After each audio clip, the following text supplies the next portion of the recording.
Hey there, and welcome back to the Asians Represent podcast. My name is Daniel, and I'm joined by my co host Drew and our special guest Izen of our Discord server.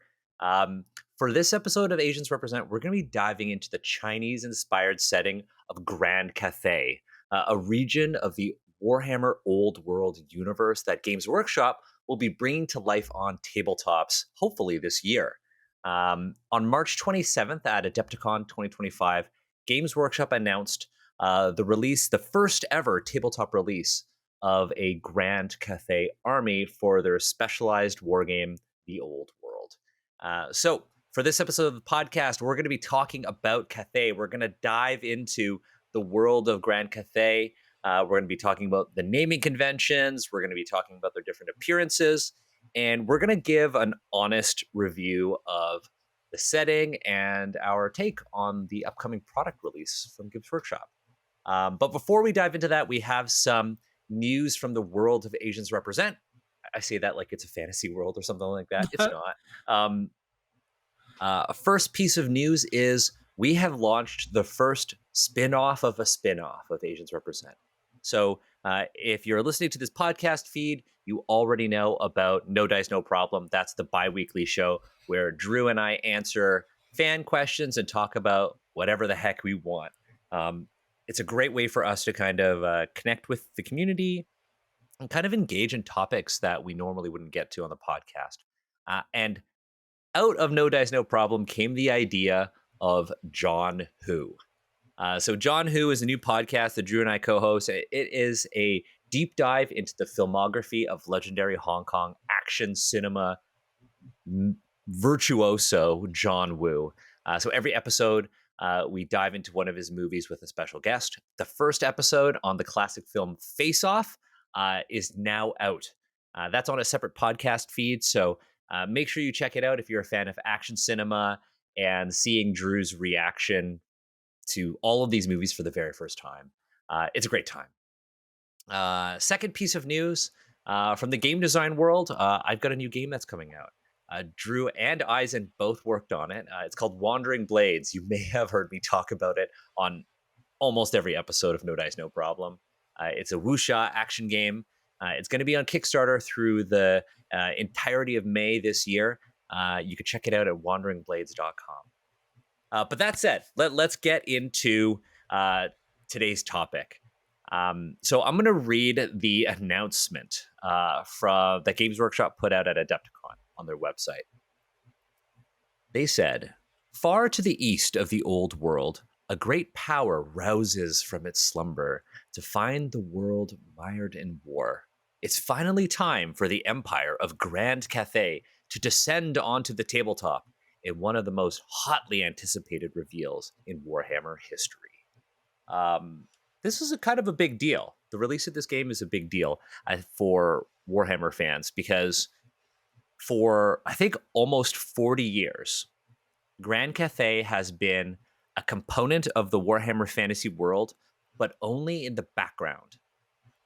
Warhammer's been around for a really long time, and the first mention of Grand Cathay was in 1984 in the second edition Warhammer Armies Battle Bestiary.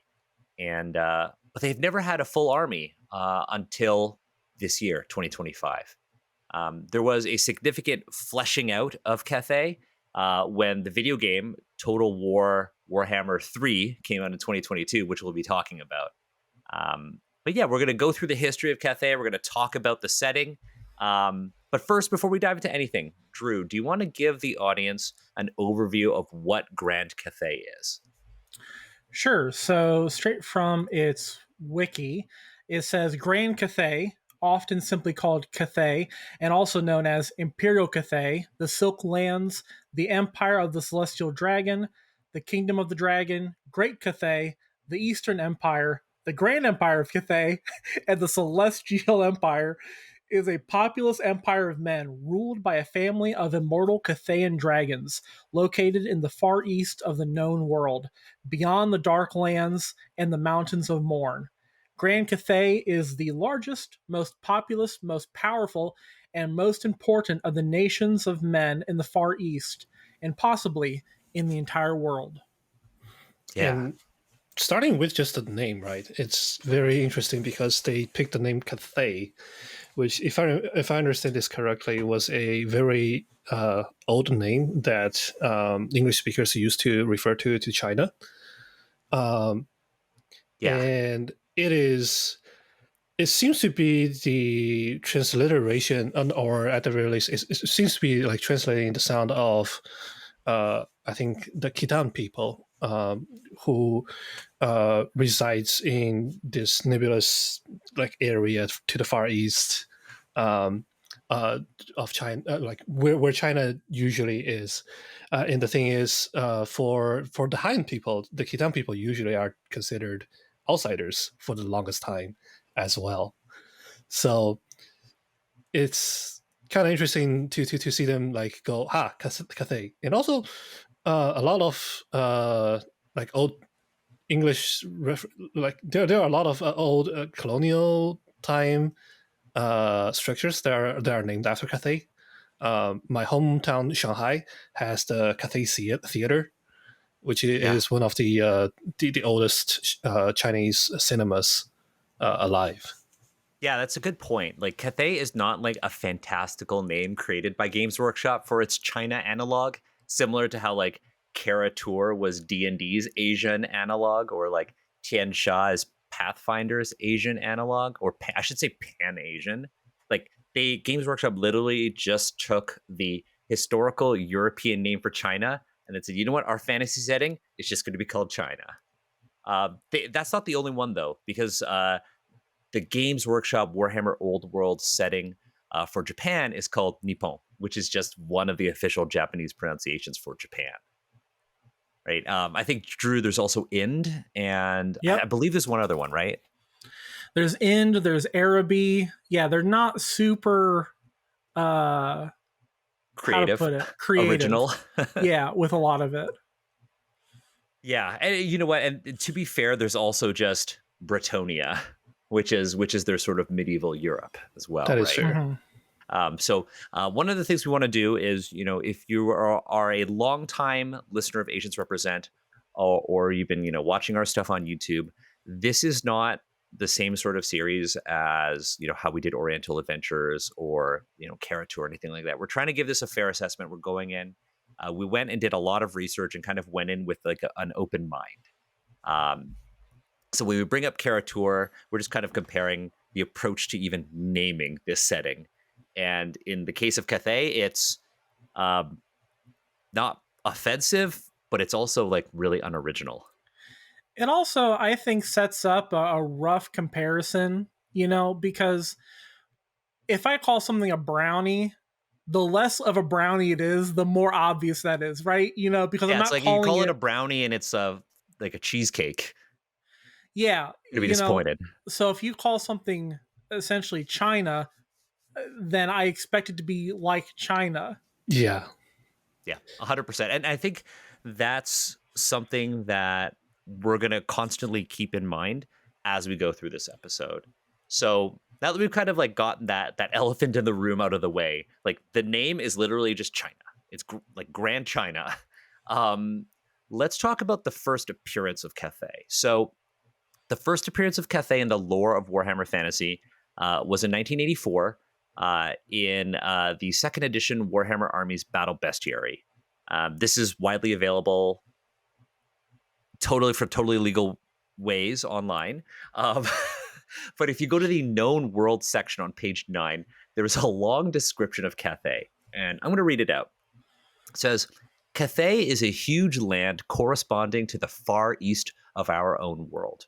The mid-coastal areas are temperate and fertile, whilst the west and north lie great deserts, and to the south impenetrable jungles. The old worlders have only just established trading contacts with this land, and are not always welcome.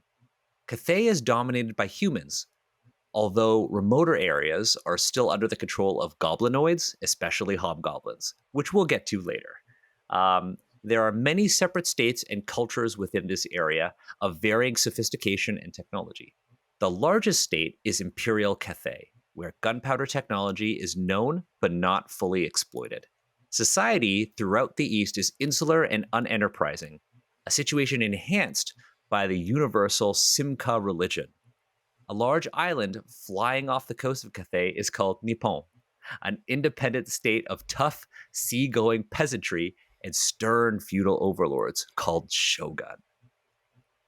So that is the first like major description of Cathay in one of the first ones in Warhammer. Um, Thoughts? I do think an important bit of context is how they write this fiction, where this fiction is written not from the perspective of an overarching narrative or from like an outsider's perspective, like someone who's writing the fiction. It's written from the perspective of people who are in like the empire, which is basically Germany. That is like the center of Warhammer Fantasy. And so when Mm-hmm. they write a lot of this fiction, especially back in the day, they wrote it from the perspective of basically Germany. Yes, but also the idea in the style of like scholars documenting the world. Mm-hmm. Mm-hmm. Yeah, I can see Um, that. yeah, and the thing is, there are many things about it that like even if it wasn't just called Cathay, the way they describe it is like, oh, I think they're trying to describe China, like just from the way they generally describe the geography, like, oh, Yeah, it's temperate and fertile in the mid coastal areas. And then they talk about like great deserts in the north, which is, just like China. the Gobi And Desert. then the jungles or the subtropical areas of the south of China. Yeah, This is China. Um, they allude to, basically Mongolia, except they say they're hobgoblins, whereas China, they're all humans. Like, Drew, do you want to bring this up? Because I know you're not going to be able to hold it in. Bring it in. Oh, okay. So I thought I would bring it up later, but I'm going to bring it up now. So, in the grand story of Asia, what's the story of Genghis Khan?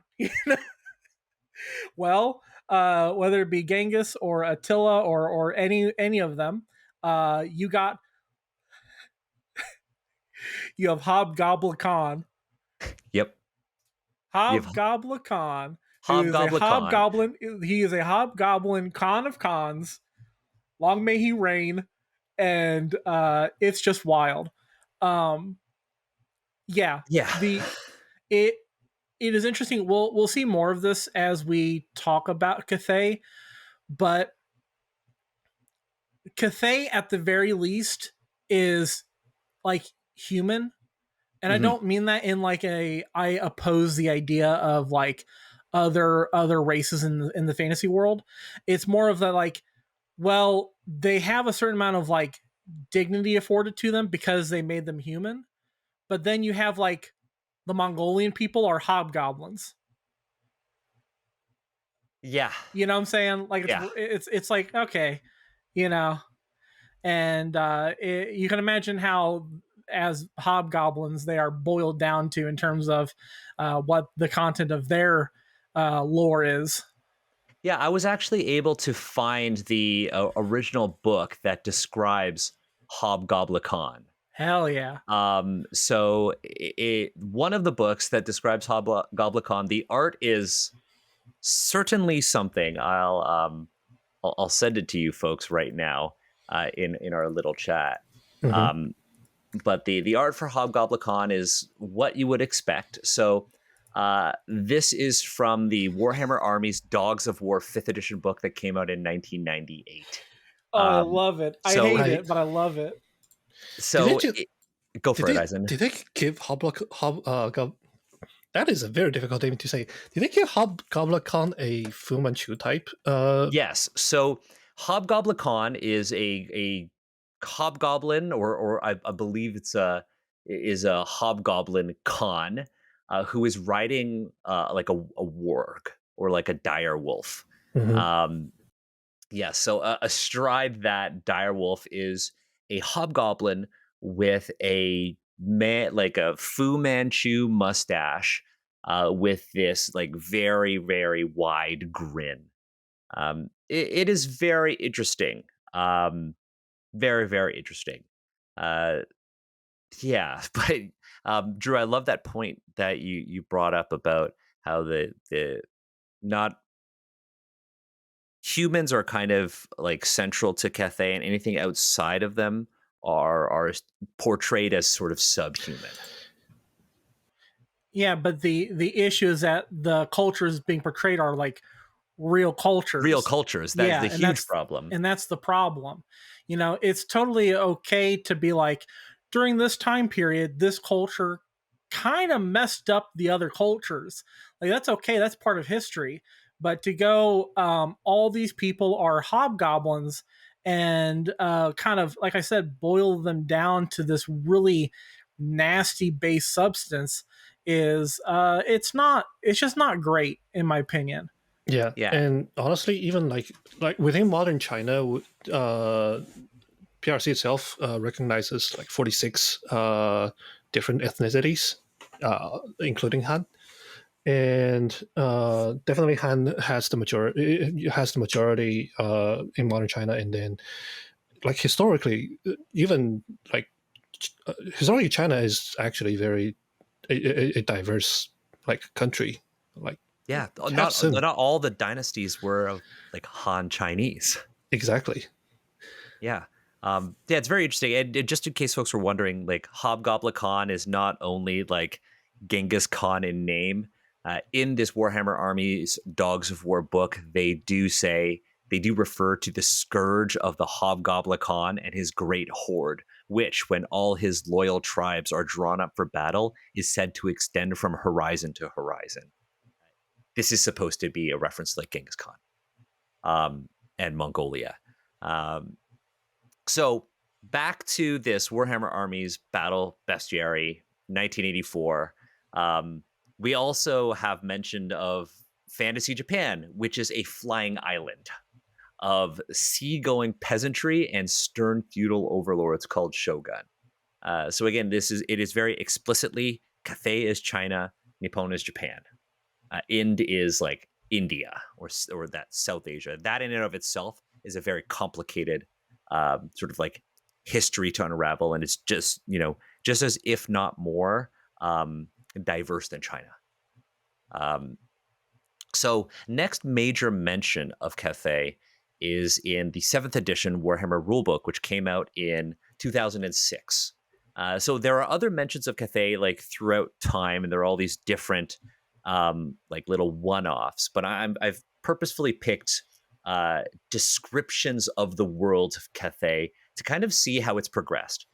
Because of the three of us here, Drew has actually had the most time with the modern iteration of Cathay in terms of like game time. So I'm very curious to see how these differ.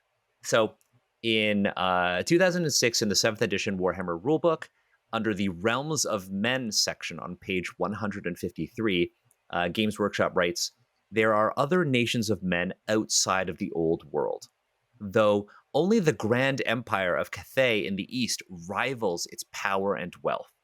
Cathay is a huge, sprawling land of different peoples and cultures, bound together by the rule of the supposedly immortal Celestial Dragon Emperor.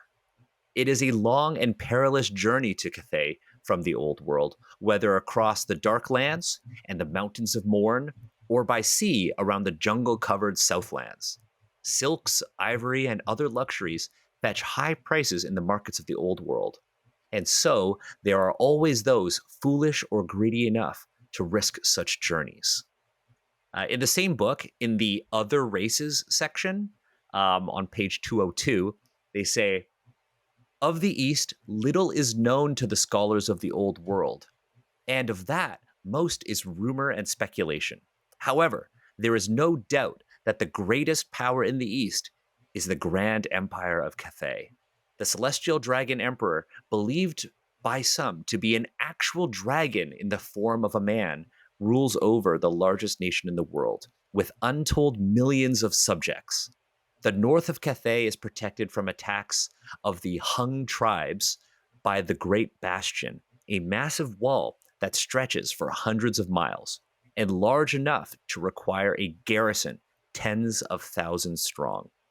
The armies of Cathay are said to be innumerable and draw exotic warriors from all across the realm, including fierce hill people, strange warrior monks, and well-disciplined armies supported by heavily armored warriors and ornate cannons. So that's kind of how this fantasy China is portrayed in 2006. So first we had 1984, now we have 2006. Any thoughts on that? Because I know, Drew, you did some deep prep about the world of Cathay. And one thing that we see here is this mention of the celestial dragon emperor. Yeah, so the Celestial Dragon Emperor and the Moon Empress Kuai Yin. So it says Dragon Emperor Zhen Yang and the Moon Empress Kuai Yin. And they are like old. They are like old. They're like Uh, the ancient ones. yeah, so they predate basically everything about Warhammer Fantasy in terms of like the lore. They predate all of the civilizations of man. They predate the old ones arriving and basically terraforming the world. And they were once part of a race of dragons that, when the world was further away from the sun and colder, was more suitable for dragons. And then when the old ones showed up, terraformed the world and literally pushed it further or pushed it closer to the sun, made it warmer, and caused most of them to hibernate because it's no longer a climate that they enjoy.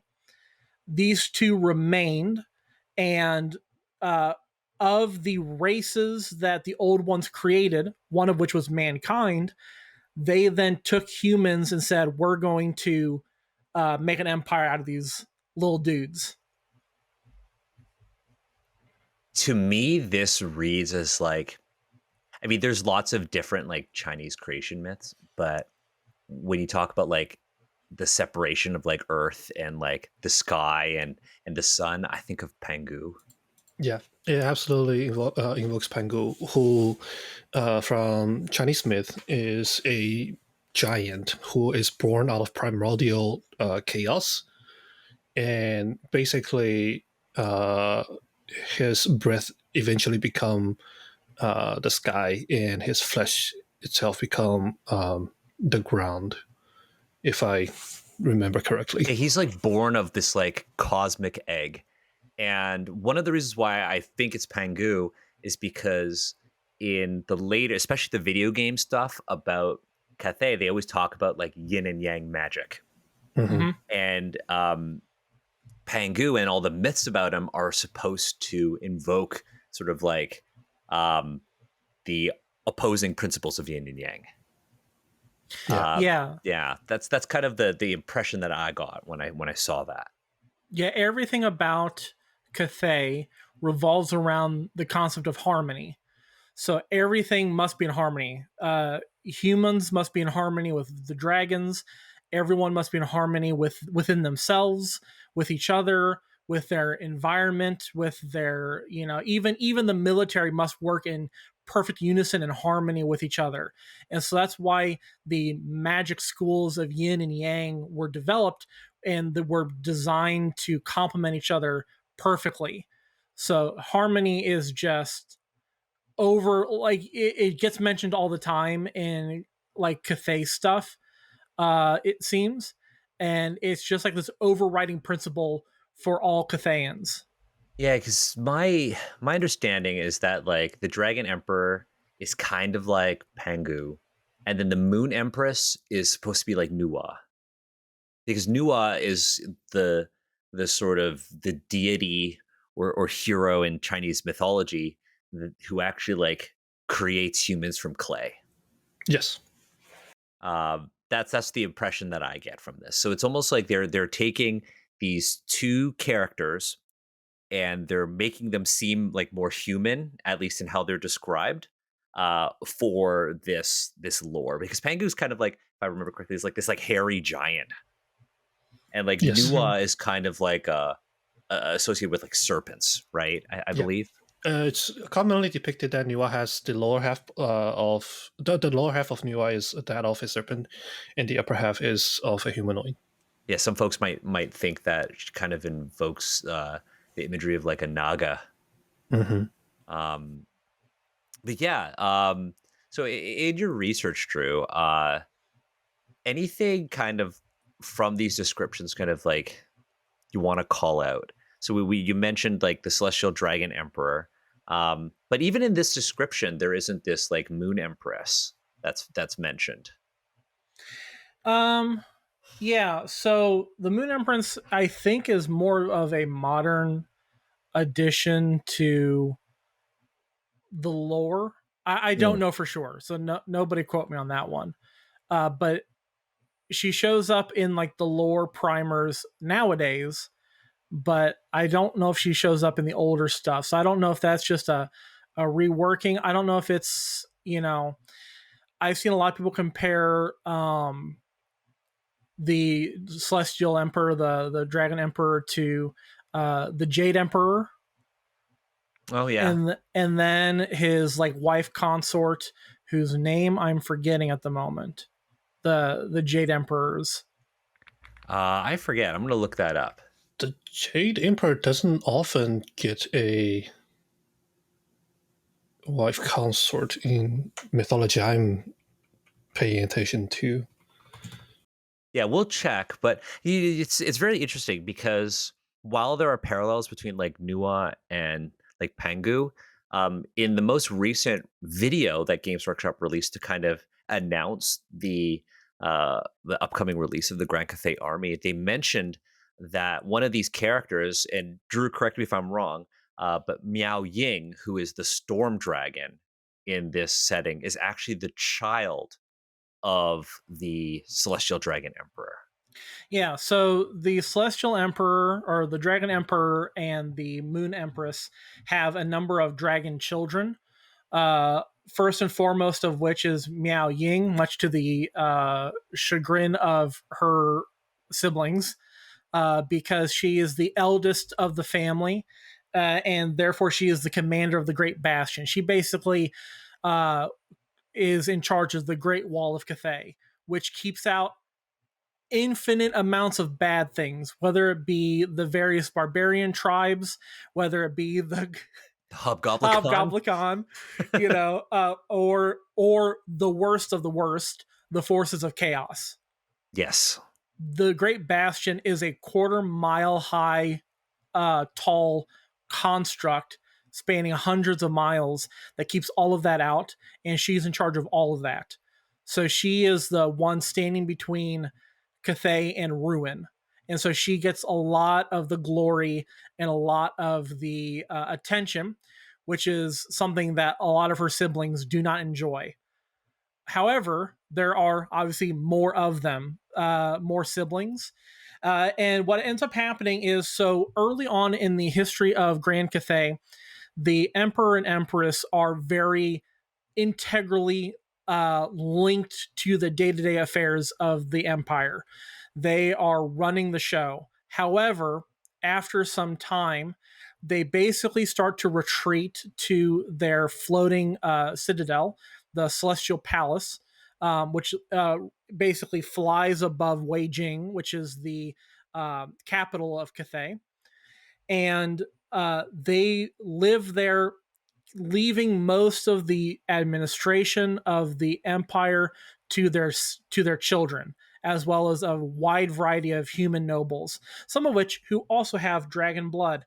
They don't go into how that works, but that is that. And so Miao Ying has, let's see, one, two, three, four, five, six supposed siblings, as well as two more undisclosed ones, which I kind of take as Games Workshop ease for we're just gonna leave it open so that we can write whatever we want and just call it one of the other children that never got written about. I'm gonna Yeah. actually you one for one little thing. Million is from my if I remember correctly, Million is actually not the first child. The first child was actually Shiyama, which is the spirit Oh dragon. yes, you're correct. You're correct. But Uh, Shiyama died. yeah, It's interesting. I was just looking up artistic depictions of the Dragon Emperor, and not only am I do I see like obviously parallels with the Jade Emperor, but I also see because they're kind of depicted as like a ruler, I also see them as like Yu the Great, the legendary king of Chinese mythology, like the Xia. The very first person in Chinese history, at the very least, the very first figure in Chinese history, whether he exists or not, to Yes. ever start going, nah, I'm gonna pass this to my son instead. Yeah, the China has for our listeners. If you are curious about China's sort of like history and its history of rulers and sort of dynasties, there is a lot of really interesting conflicting scholarship between East and West.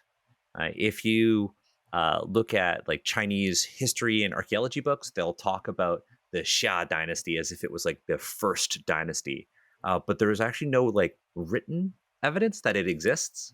And Chinese sort of like scholarship kind of uses later historical texts that mention the Xia and then try to verify it using archaeological findings of like state level societies.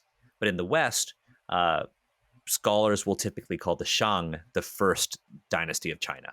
It's very interesting. And if you kind of dive into it, you see all these neat historical or legendary characters who like stopped great floods and stuff like this. So there's certainly a blending of inspirations here with Grand Cathay. Now, a lot of this information that Drew and Eisen have brought up come from the final and most recent appearance of Cathay, and that's in Total War Warhammer 3, which came out in 2022. Drew, you're the only one of the three of us who's played the game. Throughout Total War, Warhammer 1, 2, and 3, the whole trilogy, I have over 1,000 hours, well over 1,000 hours. It's one of my most played franchise. I mean, Total War in general is one of my most played franchises ever.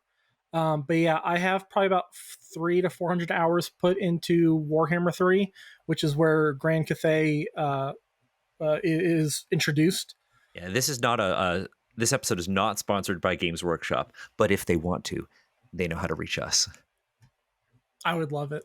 I would love that. But yeah, and when Total War Warhammer 3 came out, Games Workshop worked really closely with Creative Assembly to create a sort of meaningful and fleshed out Grand Cathay in this product. So even though it's not like a pure Warhammer tabletop or RPG like product, this is canon Warhammer lore that you see in the video game. Yeah, and when Grand Cathay was put out onto the video game stage, everyone then went, well, then maybe we're going to get Grand Cathay in tabletop. What if? What if? And What if? it took some years. It took 3 years for it to finally be announced. But here we are, and it's pretty 1-to-1 in terms of the video game models and the actual miniatures that you get for the tabletop. Yeah, and we'll definitely dive into like our impression of the miniatures at the end of the episode. But I'd love to know, Drew, as somebody who has over 1,000 hours on the Total War Warhammer series, and I'm sure a lot of those hours are spent on Total War Warhammer 3. What are your impressions of Cathay and how they're portrayed in that game? I really enjoy them. I don't always enjoy the gameplay aspect for some of it, which is that so harmony as a concept is mechanized within the game. So you have different buildings that are representative of yin, and you have different buildings that are represented by yang. Yes. And so you have to maintain this balance between the two in terms of the buildings you build, which isn't that big of a deal. I think that's fine. However, your units also function through that. So melee units and like archery units or ranged units are divided up between yin and yang. And so only together by standing near each other do they have the full range of benefits, like increased leadership and increased stat lines and things like that, which is cool in concept. It can be kind of annoying in practice that you have to have things standing near each other so often.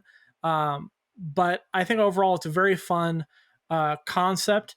It's nice to play a version of or a faction where, by and large, all the siblings get along, and you're not suddenly at war with half of your own countrymen.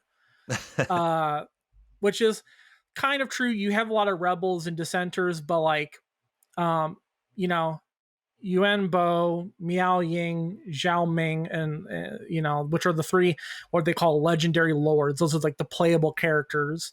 Um, uh, Usually get along pretty well. Do the other armies in these games have similar um sort of like integrations of their lore into the mechanics, like this harmony and Oh Oh yin yeah. and yeah, yang? yeah, for sure. Yeah. Okay. Not on the like, not like Harmony, but like for instance, the Blades of Corn. Corn, who for those who don't know, is the Chaos God. So he's a primary bad boy. He is the god of bloodshed and violence and warfare. You've probably heard at some point someone kind of cringily say, "Blood for the blood god, skulls for the skull throne." That is Corn made manifest, and his units often get bonuses for the amount of kills that they get. So the more kills they get on the battlefield, the stronger they become over the course of the match. Oh, that's cool. Yeah, That's yeah. cool. You have some Skaven where Skaven are the rat people. We'll get into some of them a little bit later. You have some of the Skaven where when they run away from fights, they actually come back braver because they are all about sort of retreating and running for their lives and prioritizing it, and then coming back in a stronger, more overwhelming force. So you get things like that. So, Yeah. like, speaking of Skaven, like in the lore descriptions that I read out, they did mention that their armies did have um exotic warriors from all across the realm. Do like the Skaven and Ogren, who are kind of like the ogres slash giants, Yeah. do they appear in Total War, like Warhammer 3? They certainly appear. They are playable factions. And the ones that appear when okay, so when you're playing in Cathay, for instance, Clan Eshin, which is the basically ninja rats, uh, Yep. that I love so much in a despicable way. Like, uh, uh, they have a starting faction inside of Cathay that you can actually play as. And Oh, so you can play Skaven, but then the clan you pick is the Cathay clan. Yeah, so they're called Clan Eshin, and they start within the borders of Cathay, in these like undercities underneath the actual Cathayan cities. Oh, nice. Yeah, in the Warhammer book, Children of the Horned Rat, they talk about the four great rat clans of Skaven, and Eshin is interesting. They in the lore of Cathay, the Skaven are said to have literally come like been born out of the mouth of a black dragon that kind of is like this mountain, and the Skaven who are in the lands of, to quote this book, the time spent exploring the lands of Nippon, Ind, and Cathay had served Eshin well, for the clan had gained significant training in the arts of stealth and assassination, making them feared by all Skaven. Um, they're just in the art. They're just straight up ninja rats, and I believe there are some miniatures of them as well. Oh yeah, yeah, there are some. Although Um, I guess if I remember correctly, looking up at Grand Cathay's unit list in Total War Warhammer 3, there are non-human units, and if I remember correctly, there is a flying unit called the Onyx Crowman. yes. Ooh, what's that? So the Onyx Crowmen are creatures that are so from a Western perspective, Western being the Western part of that world.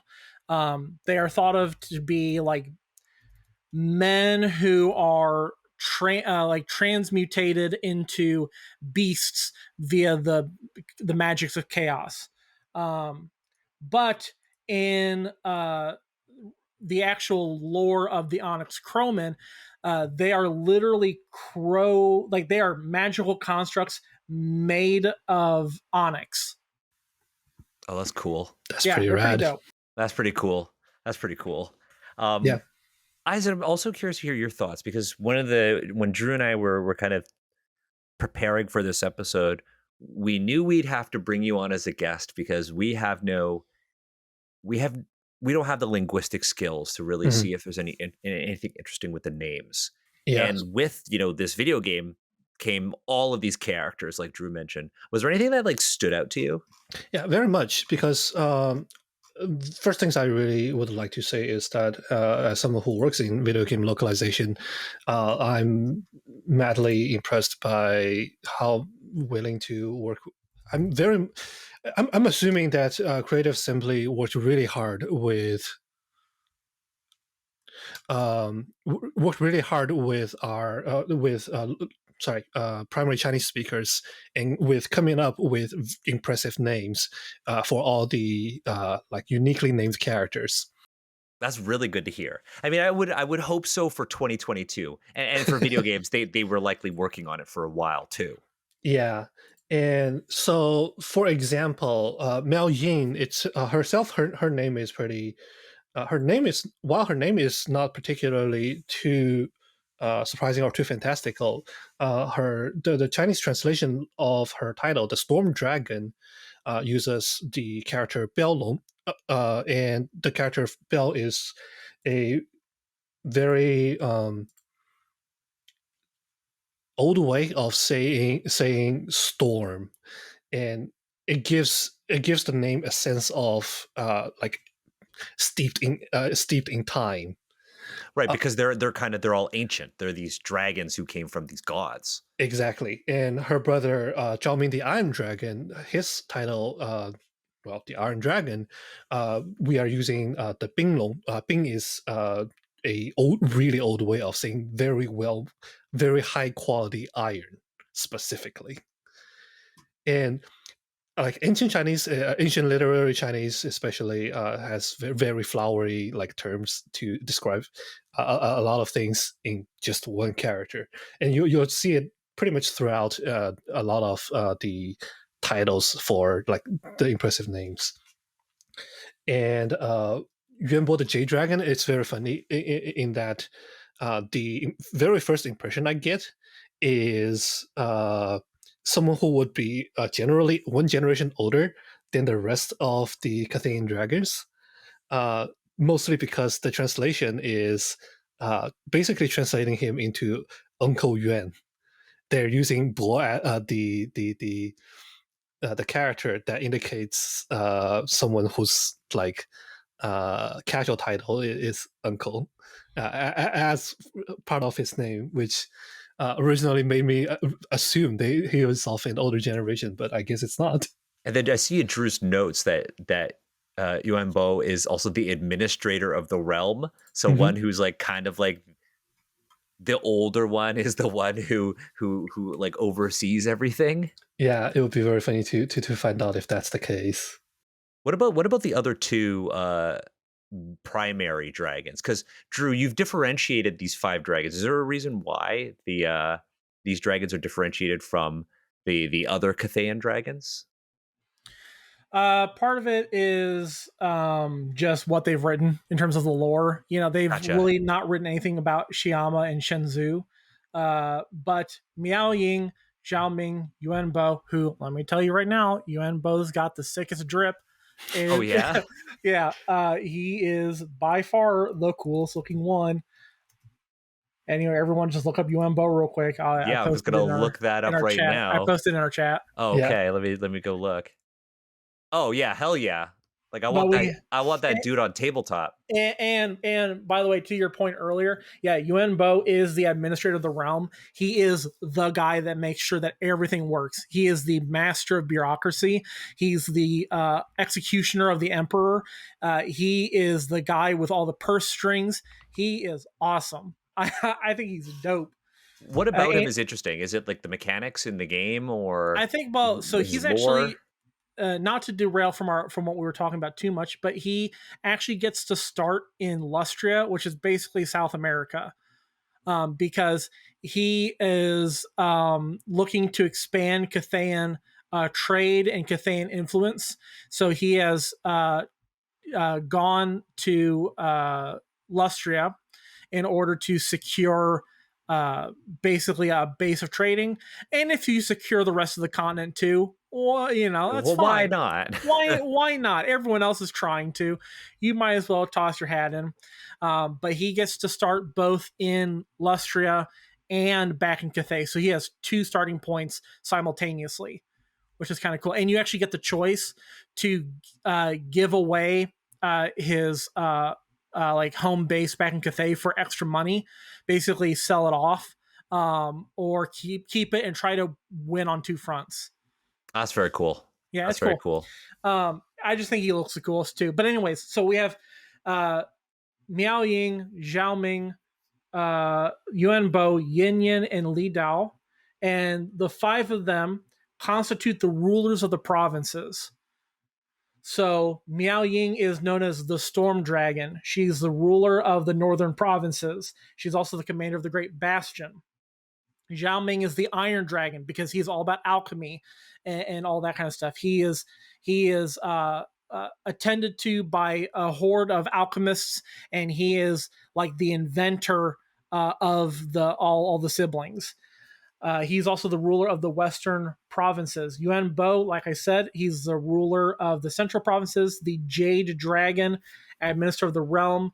Yin Yin is, and those are the 3 playable ones so far. Right. I was about Presumably, to ask why Yin Yin doesn't have any art.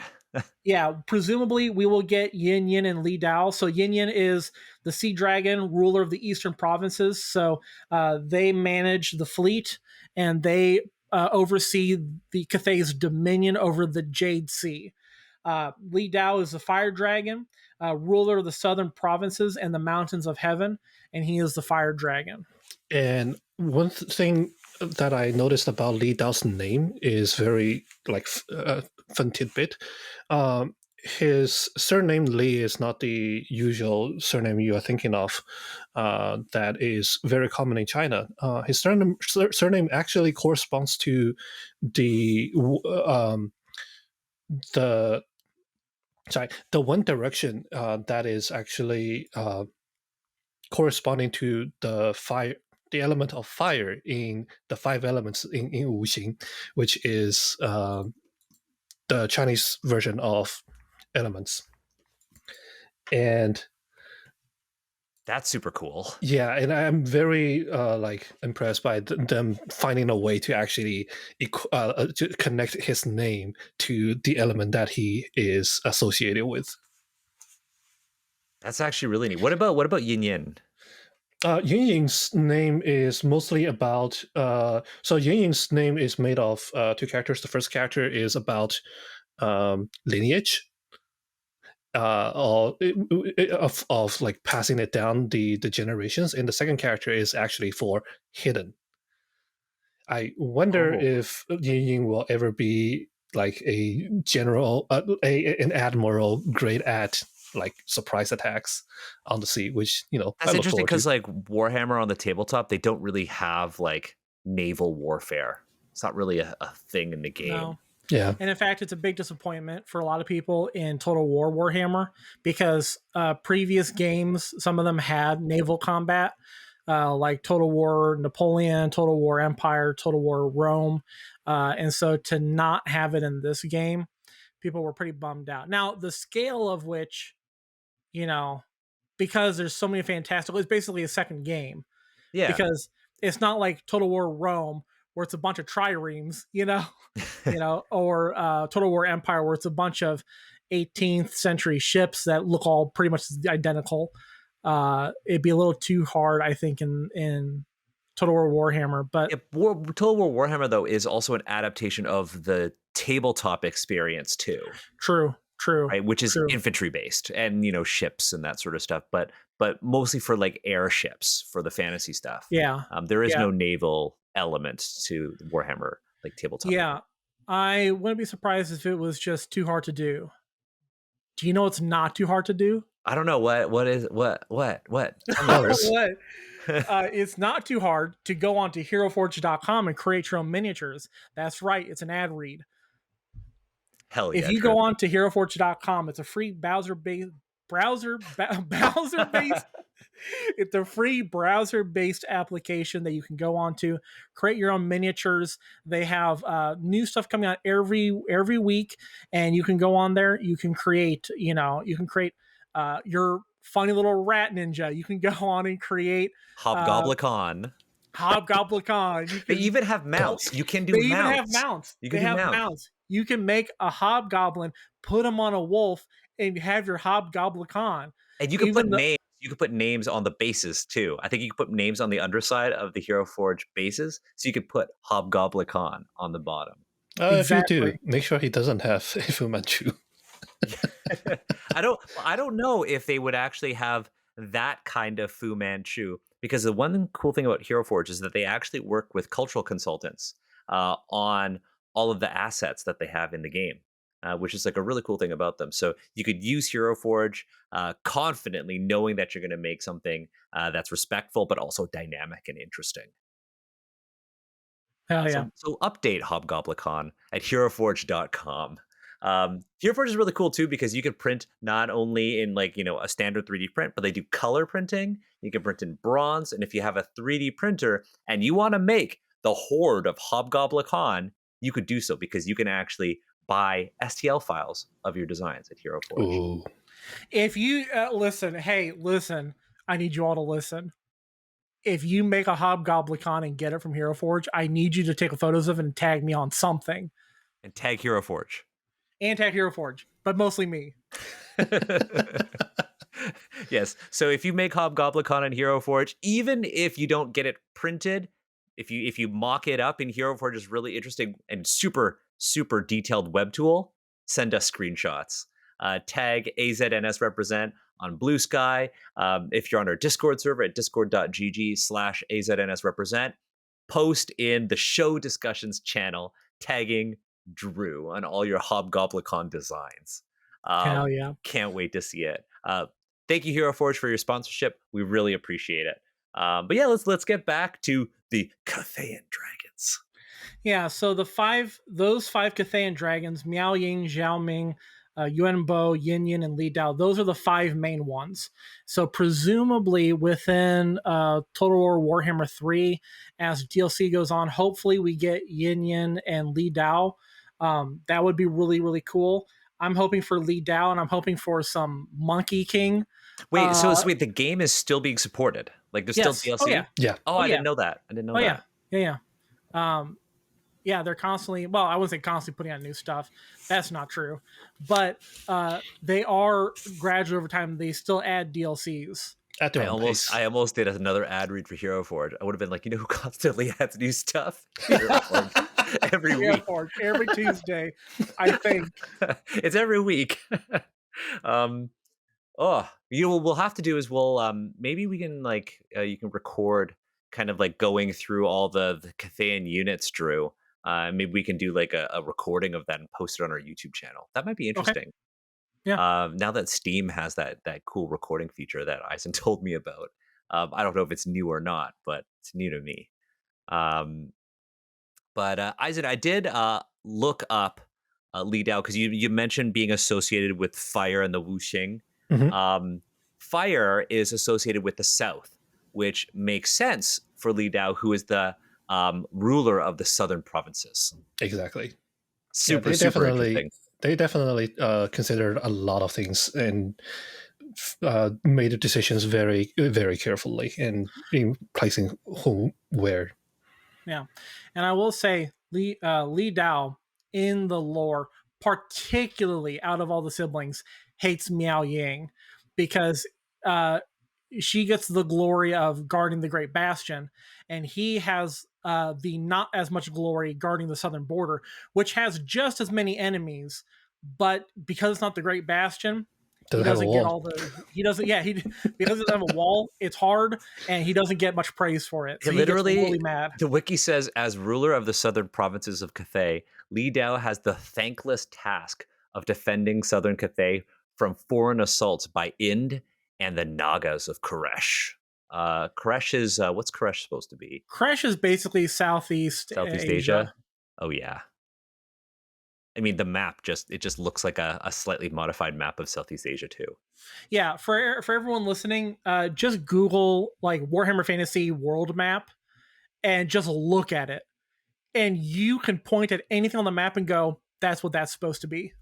Yeah, and again, early on in the episode, I think it was like you, Eisen, it was one of you two pointed out that like if you're going to call this fantasy setting China, it better That's true. we're gonna assume you're gonna make China. Yeah.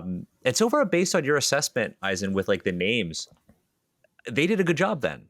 Yeah, a lot of the names localization was very much giving this like very aged feeling of like you have a lot of history to back things up, and like makes me very looking forward to see more story coming out of that region and how how it develops in general. Yeah, we're going to do a follow up to this episode where we've actually reached out to an artist who worked on the Cathay art for the upcoming, they're not called codexes, but the army book. And so we're going to actually do a follow up on Cathay. We're going to go through the new book. We're going to interview the artist. That episode is pending for specific reasons. We can't do it until the fall, but we will be diving back into Cathay to do more. Eisen, you had mentioned that you had gone on Chinese social media and kind of looked around to see what people thought of Cathay. Yeah. What's the general consensus? Because I know that there is based on my Xiaohongshu usage, there are a lot of Warhammer fans in China. And there are there's definitely a lot of Warhammer fans in China. Do you know where there is more in China? Total War fans.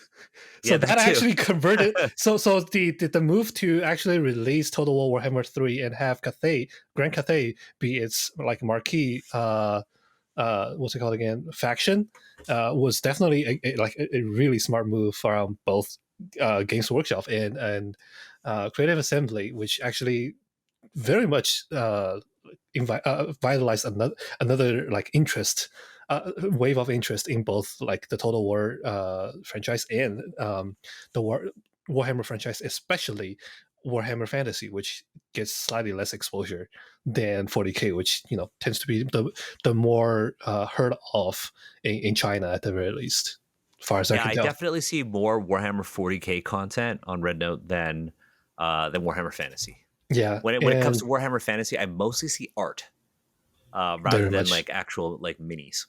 Yeah, and another thing I saw from Bilibili, which is the Chinese equivalent of YouTube, on a random video introducing all the units of Cathay while I was doing my research, is that people were speculating in the comment section, saying that there might be a parallel to be drawn between Cathay and the Imperial of Men in 40k. But that's mostly just fan speculations. But you can pretty much see how like well received that Cathay is when like random commenters online were going, yeah, this looks like the protagonist faction to us, which is a good sign. Drew, as a 40k fan, what's your reaction to that sort of Cathay potentially being analogous to the Imperium of Man? 40k. I can see some of it. I would wager that the analogy comes from the fact that when it comes to humanity, the Imperium of Man and 40k are the big dogs, right? When it comes to like humans.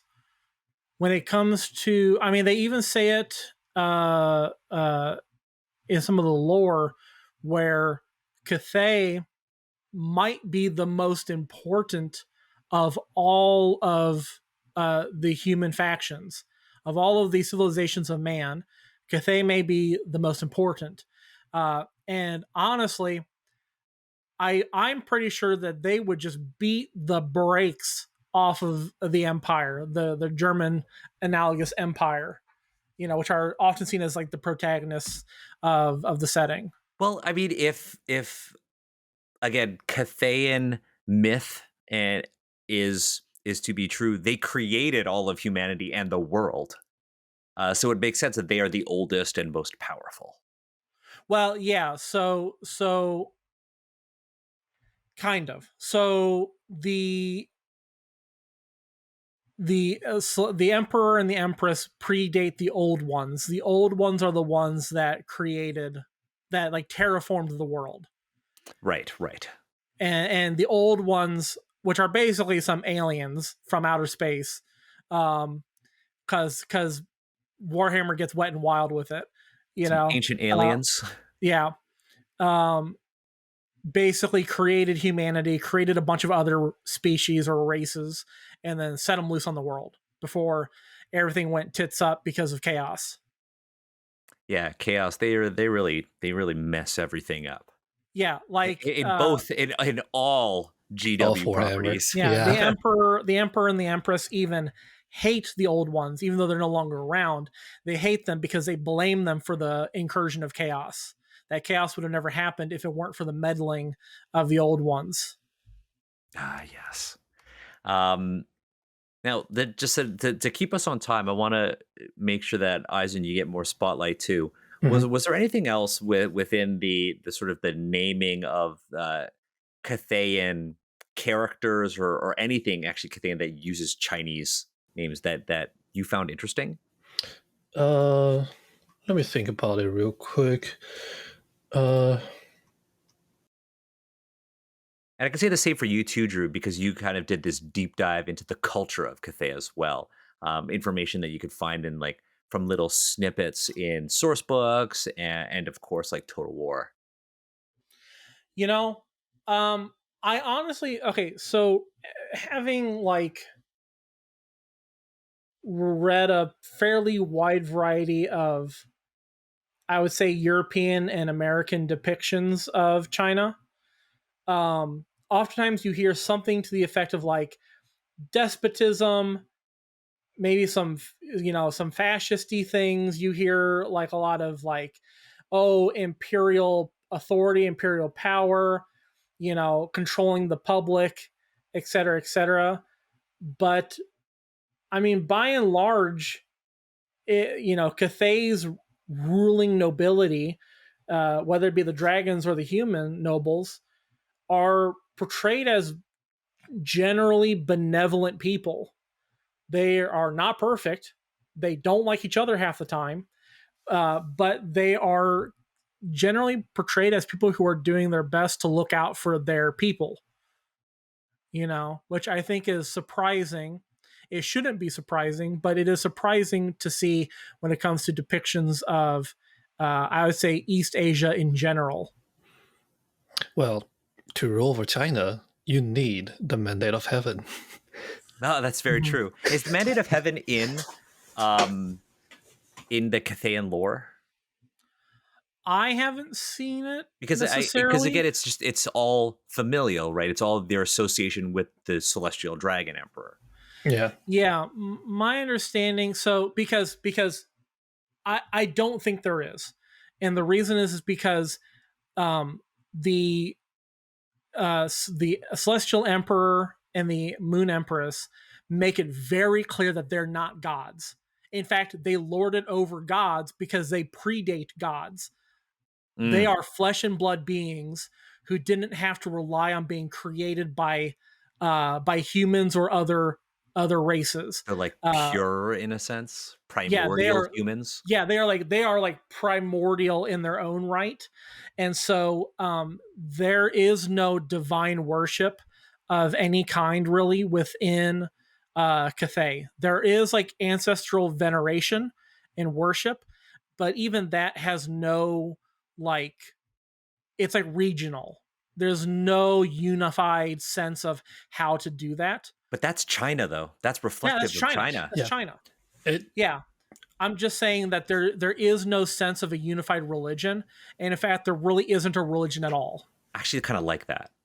yeah. Yeah, Honestly, thinking about it, like if the Grand Cathay has been ruled over by all the dragons, but initially the Sun and Moon dragons, and now the 5 dragons of the five directions, then yeah, you really wouldn't get a chance to have the Mandate of Heaven kick in, because the importance of Mandate of Heaven is when you lose it.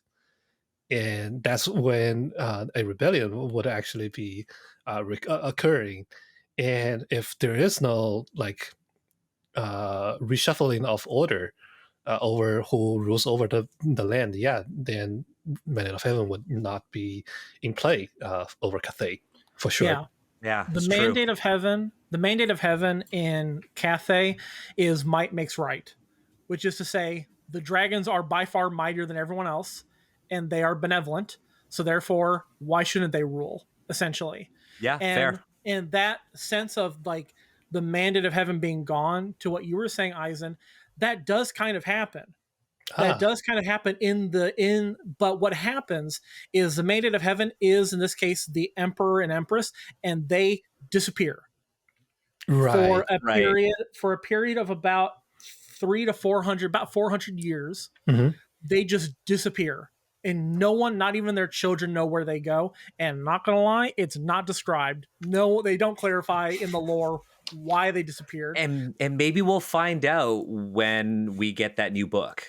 I mean, That would be cool. the Like- Emperor and the Empress disappearing for hundreds of years is a great adventure hook that Games Workshop can leave open in case a new story needs to be written. Honestly, I would play an adventure set in Grand Cathay. Mm-hmm. Yeah. Yeah. I was gonna say, so during that time frame, forces of chaos invaded, like hardcore invaded Cathay, while civil war broke out between the Dragon Children as they try to decide who gets to lead next. And then what happens is it allows, because of course there's a Sun Wukong, there's a Monkey King. Of course. it allows the Monkey King to seize the throne for a period of time, where he actually takes over Cathay. And he's this just is called Monkey King. He's just called Monkey King. Prince. But this is known as the time of darkness and disharmony. So this is a time frame within Cathay's history where essentially the mandate of heaven is gone for 400 years. Yeah, that's pretty impressive.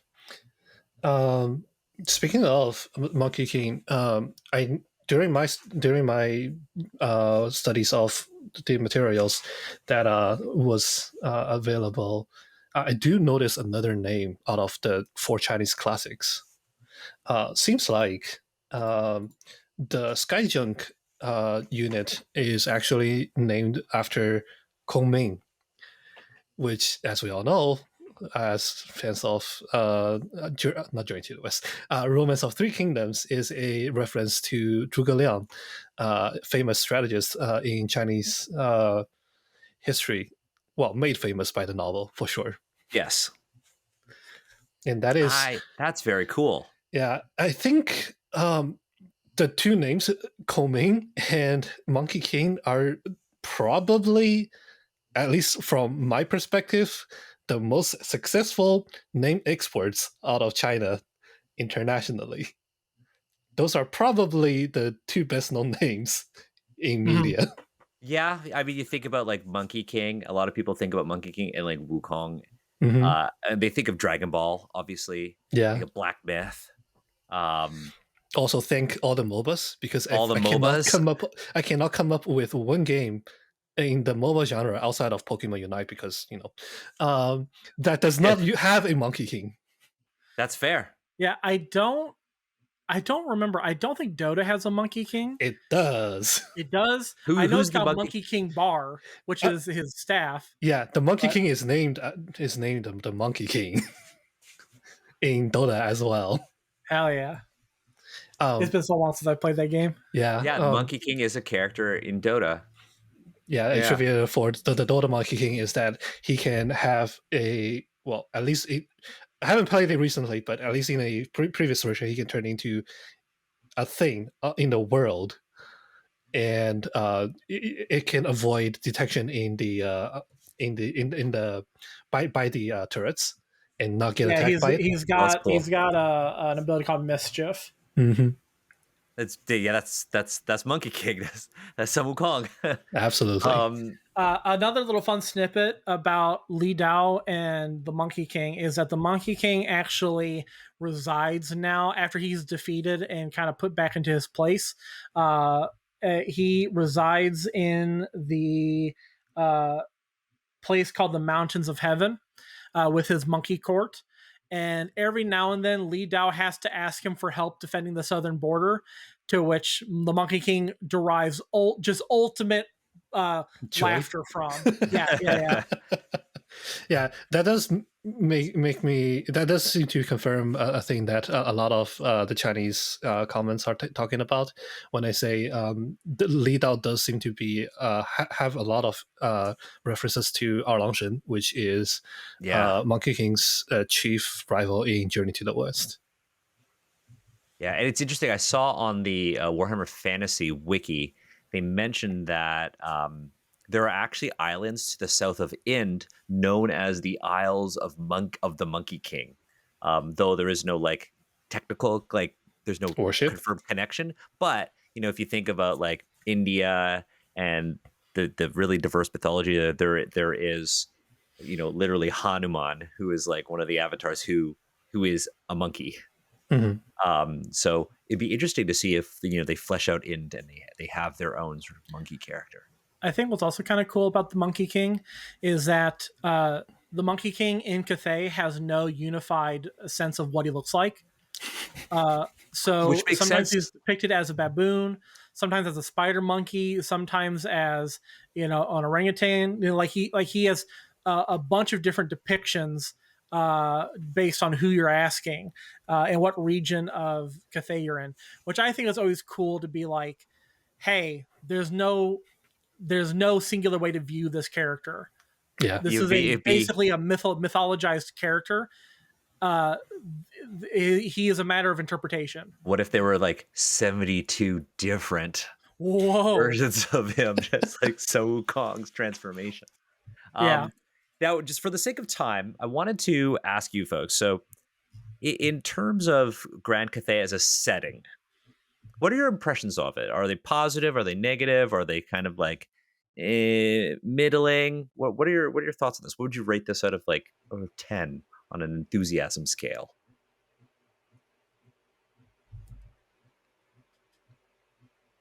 Izen, go first. Sure. Yeah, for me the enthusiasm on the enthusiasm scale is definitely going to be like something to the side of 7 to 8 out of 10. It is very much like a really great market direction towards me. Yeah. Right, because I'm a first generation immigrant who like when I immigrated, I was already 18, so I have a lot of like residual like fondness of where I'm from, a PRC, and like the general aim at the.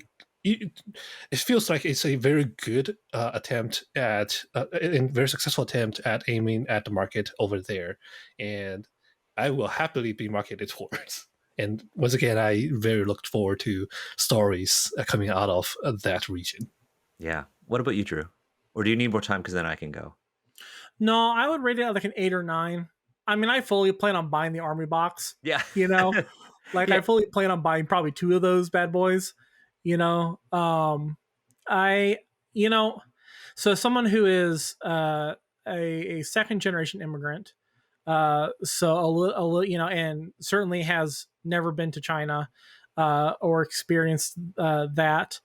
Um, you know, I mean, we've talked about a lot on Asians Rep where the idea of like what bothers someone from uh, mainland China or just from the place of their ethnic origin, and what bothers someone who's from the diaspora can be very different things.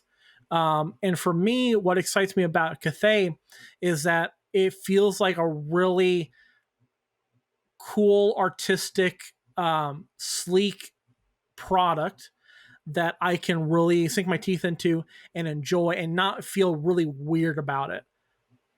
Yeah. I mean, just our this small sampling here of the Yes, three of us. Like it Drew, ain't you and I perfect. are Oh, yeah. both of the diaspora, right? And you've never been to China. I was born in Canada, but I have spent a lot of time in China. As in, you were born in China and you came here, and the three of us are all actually really excited about Cathay, which is really interesting because for the first time we have in like Asians represent sort of history. This is the first campaign setting where we have been actually like very, very eager about it. Like it is the one where it could go so much can go wrong when you call a place China, right? But I personally feel like this is like also an 8 or a 9. And the thing that doesn't make it a 10 is the fact that it takes some of the just the standard stuff that you see in Chinese history and nothing particularly interesting. You don't see any of like the cool or niche myths. I mean, Eisen, you know that I really like the sword cultures of China that are Oh, yeah. very niche, like extremely niche. I would love to see those in Cathay because I think that'd be really interesting. Like, imagine if you had a, a, a master swordsmith like Oyeza or like, you know, Gan and Mo uh, in this world. They're perfect for this setting. Yeah. Um, but but yeah, like I am very enthusiastic about this. For me, I think this is a lot of tabletop RPG publishers should take notes from Cathay. Like the way they involved Chinese people in the creation of the names. Like the fact that there were no issues with the names here is really really cool, and that there is some depth to be found. Like if you aren't like a native Chinese speaker, you can't read Chinese, and you're not going to catch that. You're never going to notice, right? But if you do have those linguistic skills, you're going to get something even richer out of it, which I think is really cool. I'm very excited about this. And just like you, Drew, I'm definitely going to be buying these miniatures. So let's finish the episode by going over the miniatures. Let's go over the reveal that I'll send you the link again, Eisen, just in case. But let's go over the reveal that Games Workshop posted on the Warhammer community website on March 27th, the day they announced it at Adepticon. So this is going to be packaged as a boxed set. It's a battalion box. You're going to get 50 miniatures. You're going to get 30 Jade Warriors, so 2 units of 15 or 3 units of 10. And then you're going to get Jade Lancers, and you're going to get 2 artillery pieces. And I believe and that's it. They've also announced some other sort of like heroic units that you could also add to your army. So what you basically have is a starter kit. Um, let's start with the Jade Warriors. I think these look really, really fucking cool. Like I absolutely love them. Like to me, this is just like Han Dynasty armor. um, and I love the sculpts. I want Asian representation on the tabletop, and this is what I look for. And I really appreciate them actually including a few G in some of the pole arms that are displayed rather than entirely using like very bare spears. Yes, Where we call them Changling Chinese, like you see those side, they're like so yeah, the curved blades on the blades. side, yeah, and those are actually like for for us Chinese, we actually name them slightly well with a different name, and yeah, seeing them being represented is actually a very cool thing to see They for could have sure. gone the route of just giving everyone Guandao and you just for like that Asian sort of recognition. But I do agree with you with like the variation in the kinds of weapons they have. Because if you for our listeners, if you go and you look up like just the history of Chinese pole arms, there's like a huge variety of them. Like dagger axes, they're so cool.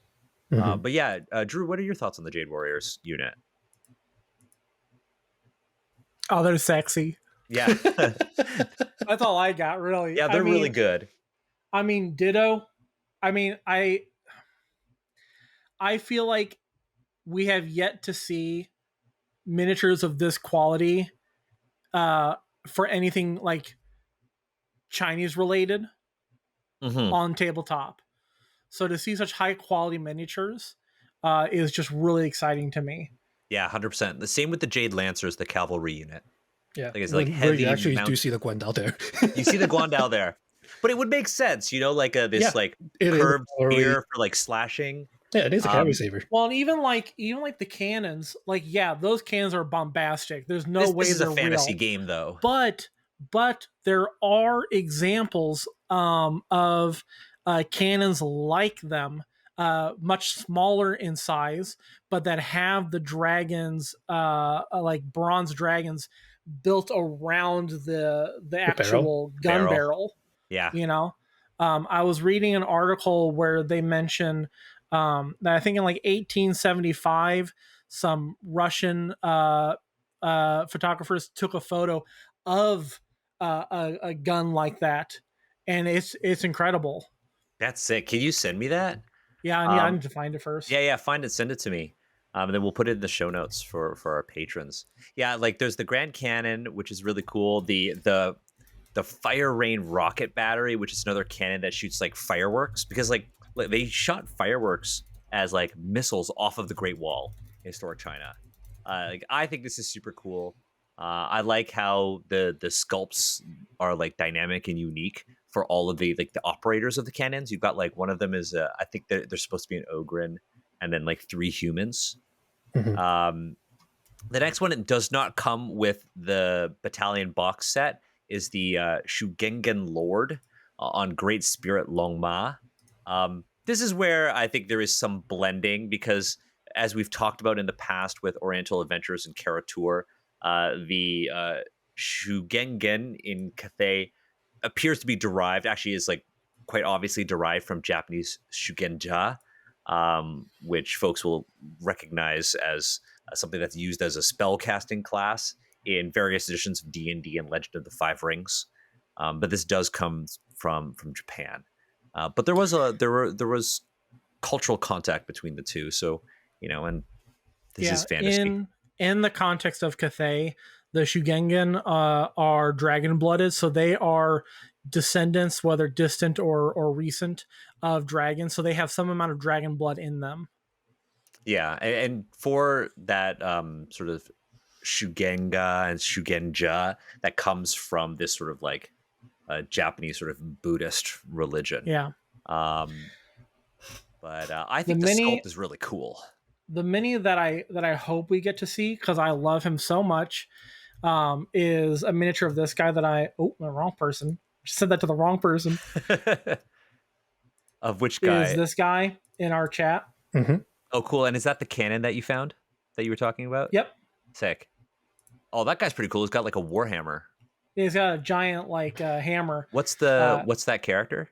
that's the Celestial General. Oh, okay, Okay. cool. I'm sure they are, because after they showed the preview of this Great Spirit Longma Lord, first of all, I do love the paint job. It's really neat that Games Workshop, I've noticed this, they've got the non-metallic metal painting now on the Guandao, which you don't see on a lot of GW stuff now. They have these Gate Masters of the Celestial Cities, another cool unit. I really like the banners on these. I think they're really cool. One thing that I really appreciate is that they didn't put any fake Chinese on it in terms of writing, because we've seen that in other fantasy depictions of China. They will try to create fake Chinese. Speaking of fake Chinese, so I was looking up the Chinese translation for Shugingen, Yes. and they actually did a really good job. Like, if you speak Chinese only and never speak English at all, you will never realize that it comes from a term that came from that is more from Japanese. It's Xiu Yan Qing, and the last character Qing is actually denoting the Basically, he's a magistrate in That's very equivalent cool. in China. In China, That's super cool, and that kind of, I guess, aligns with the lore for this, because for this Shugengen Lord, they say over the years, the celestial dragon and his children have sired a great many descendants. These are the Shugengen Lords, mortals touched with just a little of their sire's power warrior generals who proudly lead from the front, masters of martial arts and the elemental winds of magic. They sometimes ride the great spirit Longma, majestic creatures with savage iron talons and a crown of horns. Kind of reminds me of a Kirin or Qilin. This is the first time I'm somewhat agreeing with a design where the body that looks very similar to a long growing wings. Yeah, it's very cool. To me, it's like the head.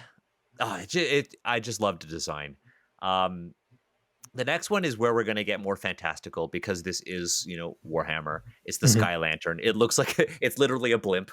And it's awesome. But what's really cool about it is that they have characters on the Sky Lantern with grenades and rifles, like rudimentary rifles. I love that gunpowder is a part of this because you see that in a lot of other armies in the world of Warhammer, and I love how they're incorporating that into Cathay. Even though Cathay has a lot of magic and stuff like that, they still have gunpowder.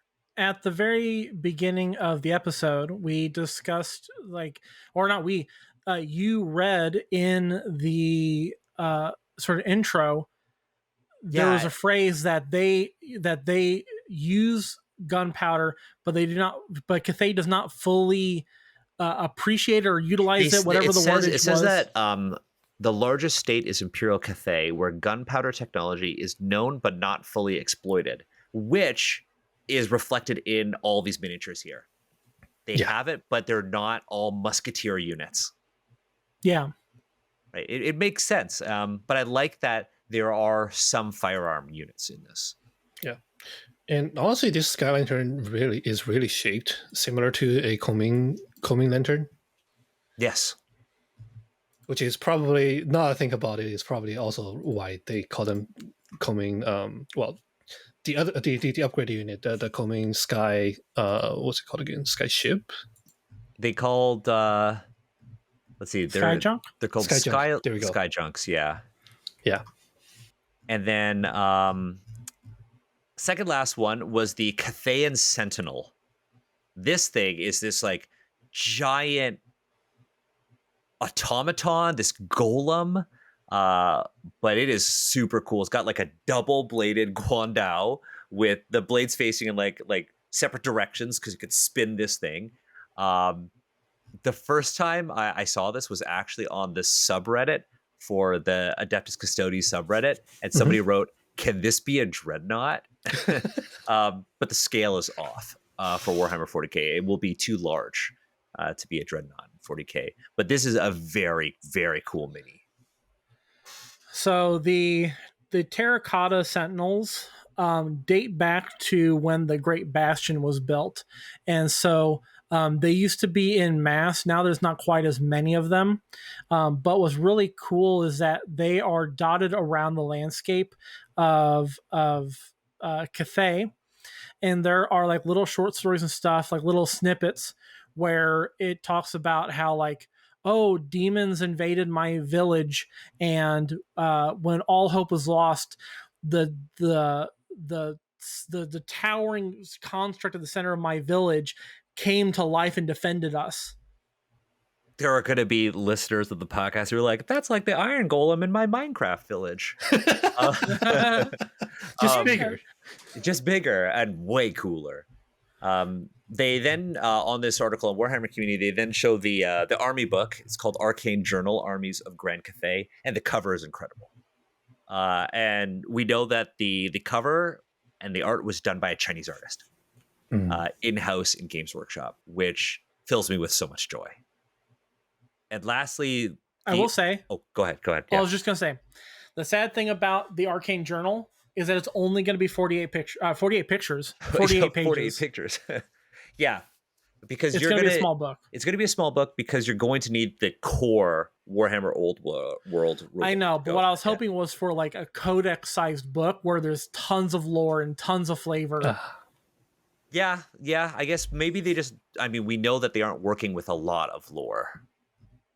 Yeah, I was hoping now would be their time to like Do Just it. start. bust on out of there. Well, here's the thing: a 48-page book is easy for us to do in one episode of Agents Represent. Yeah, that's true. A So 100-page book though is content. yeah, 100-page book is content. Look, No, you're, it's just 2 episodes. yeah, 100 pages, 2 episodes. Or you know what? 150, 3 episodes. Or I was going to say We keep going. 48-page book is an entire 10-episode season. Let's just do it. But yeah, I'm very excited to pick up this book. And I can't wait to go through it. We're going to talk about it on the podcast again. And lastly, one of the most epic like minis that they've revealed is actually Miao Ying, the Storm Dragon. Like, what do you guys think of this? Ain't no Yuan Bo. For now, The dragon form, I was not expecting there to be armor at the stomach area for the dragon form. yeah. For our listeners, the so you get 2 minis. You get Miao Ying, and it's a really cool sculpt because she's kind of like floating above her base, and there are these rocks kind of like underneath her. It's almost like she's like lifting these rocks in this sort of like geometric shape. And then there's like a transformed version, which is like a purple obsidian colored like dragon. It's like a Chinese dragon, but it's got 4 legs that are like quite long, and it's got like a headpiece around this sort of like array of horns, and then a chest piece. So there's like almost like a breastplate with 2 shoulder pauldrons on it. Yeah, I do love the pattern on the shoulder pauldron because they basically are the cloud. A very stereotypical cloud pattern you'll see in a lot of like Chinese Chinese art. Yeah, for sure. And as the storm dragon, it makes a lot of thematic sense. Yeah, and just these 2 statues minis are so dynamically. they're so good, and I am going to be buying them. I can't wait, and it will take me ages to paint. But yeah, I overall these minis are a 10 out of 10 for me. They are a 10 out of 10. I can't wait for this to come out. I looked online to see if there's any information about when they would be released, and most folks are speculating that they'll come out after Games Workshop's fiscal year ends. And so there's speculation that these armies will come out late summer, early fall. So we don't have that much time to wait. Enough time to start saving up to buy this because I am hyped. And then for Breakout Con 2026, you come over, Drew. We'll be playing Cathay versus Cathay. Hell yeah. I can bring some other stuff. I have plenty of other things. No. Cathay on Cathay crime. That's what's gonna happen. Okay, yeah. We could be different celestial dragons, different Cathayan dragon lords fighting each other with our That is armies. true. That is true. We'll make or it all we can just narrative. combine the 2 forces, do like 2000 versus 2000. I just bring my half so you can have that half to also play with. Oh, Just do a bigger battle. Cathay, and then my custodies. I was They just come in yeah. 2 I different was games. actually envisioning when Drew was like, oh yeah, Cathay versus Cathay, sure, and then brings the ninja Scavens. Yes. bring this in. Yes. Ninja rat. Ninja Rat. Yeah, GW after this, they should just do Ninja Rats. And that's it. Oh, that'd be so neat. But yeah, I am very, very excited about Grand Cathay. And listeners, we hope you enjoyed this episode. This will be part 1 of 2 or probably part 1 of 3 that we're going to be doing on Cathay. We're going to be talking about the art of the Arcane Journal, the core rulebook for this army, and we'll also be doing a review of it as well because this will be the most comprehensive source book for Warhammer's official Chinese campaign setting or world. I'm very excited about this. Thank you, Izen, for joining Drew and I for this episode too. Thank you very much This for has inviting been me. a really, really fun episode. I'm glad we actually chose to do this format because kind of sets a template for us to explore other sort of like Asian settings in games media. Drew and I were talking about doing a companion piece to this, but for the Warhammer 40K universe, where they have a couple of different Asian coded factions within the Space Marines. They have the oh my god, they have the mantis, and then there's the White Scars. white scars who are basically like the Mongolians. Mongolians on bikes. Well, exactly. And so we might dive into that one.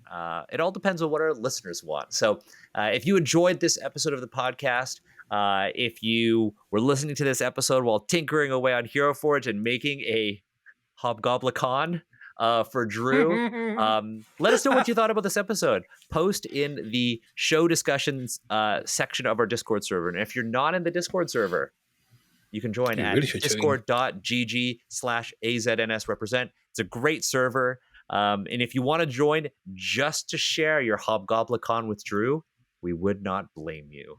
In fact, we encourage that. So join our Discord server. There are parts of the Discord server that are only accessible if you're a patron of the Asians Represent podcast. I said earlier that we have a show, the first spin-off of Asians Rep called No Dice, No Problem, where Drew and I answer patron questions and talk about whatever the fuck we want. It's a grand old time, and patrons have a say on what we discuss. We have a new segment called Battle Report, where we talk about the games that we're playing before we answer your questions. So if you would like to join in on the conversation, you can head to patreon.com/AZNSrepresent, where for as little as $1, you can get access to our patron-only channels. And it helps us buy things like the Cathay source book for Warhammer Old World, so we can, do follow-up content. It helps us go to conventions. It also helps us keep the Discord server going. So your support would be greatly appreciated. We must also highlight the most honorable of our patrons. In fact, we could call them the Cathayan Dragons. Hell yeah. The Cathayan Dragons, Metal Weave Games, Valorous Games, Michelle, and the most honorable Cathayan Dragon, Epic Impulse. Thank you for your patronage at the highest tier. We really appreciate you. Patrons also have access to all of our show notes for this episode, so we'll be posting the show notes there alongside early access to this episode and all future Asians Represent episodes. So again, thank you for your support. If you can support us, head to patreon.com/AZNSrepresent. If you want to just join in on the conversation, if you want to share your love of Hobgoblin, head to discord.gg/AZNSrepresent, and we'll see you folks there. Thank you so much, Izen, for joining us for the first of many episodes of Asians Represent.